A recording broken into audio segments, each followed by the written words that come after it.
high.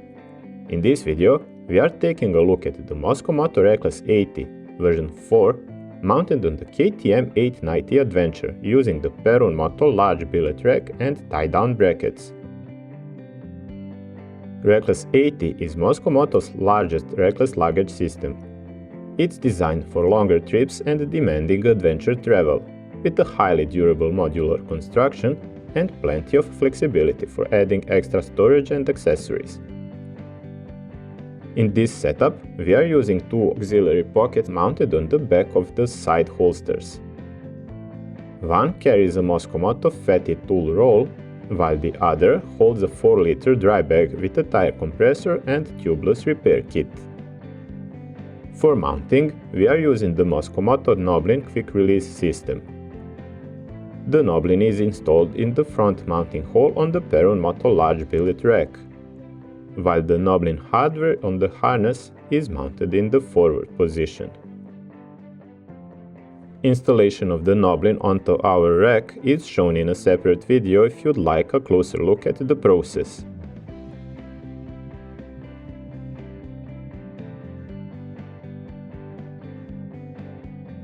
Before placing the harness onto the bike, it's a good idea to clip together the loose strap buckles. This helps prevent them from getting trapped between the bike and the harness during installation. With the straps out of the way, place the harness onto the tail of the bike.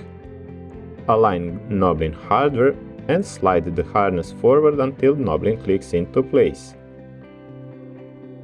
Again, pay attention that no straps remain trapped underneath the harness. Next, route the lower straps through the front slots on the Perun Moto tie-down brackets. Tighten both sides evenly to keep the system centered on the bike. Once tensioned, secure the loose strap ends.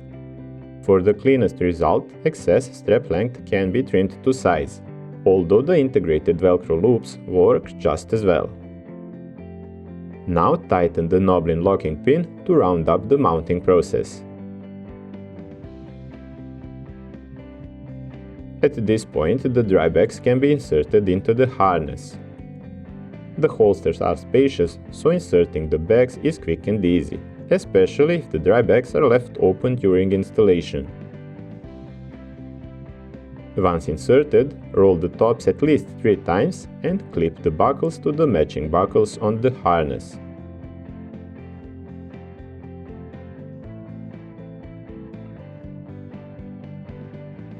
Don't forget to secure the central strap as well. Dry bags shown here are not packed anywhere near their maximum capacity. For additional storage, we are using a Stinger 22-liter bag mounted beneath the beaver tail. To secure it properly, route the center beaver tail strap through the loop on the bag. Connect it to the buckle on the front beaver tail flap and tighten as needed. After that, clip in the remaining 2 buckles and tighten the straps. Once mounted, the entire system feels extremely stable, with no noticeable movement during riding. The front section of the harness rests against the bike's side panels, which adds further stability. The underside of the harness lightly contacts the edges of the Perun Moto rack, although no weight is transferred there. Right-hand side bag sits relatively close to the muffler, so using a heat shield is a good precaution. Despite the large carrying capacity, the overall setup remains relatively narrow, approximately the same width as the handlebars. The camera perspective can make the bags appear wider than they really are. The auxiliary pockets are actually the widest points of the system. Another practical advantage of this setup is that a large portion of the top rack remains accessible. That leaves enough room for additional gear such as a small duffel, tent or fuel bladder if needed. From the rider's perspective, the luggage stays well out of the way in both seated and standing positions. Contact with the tail bag only happens when moving all the way to the rear while standing on the pegs. For reference, the rider in this video is 188 cm tall, or 6 foot 2. And that's it for this setup. Thanks for watching, and as always, thanks for choosing Perun Moto.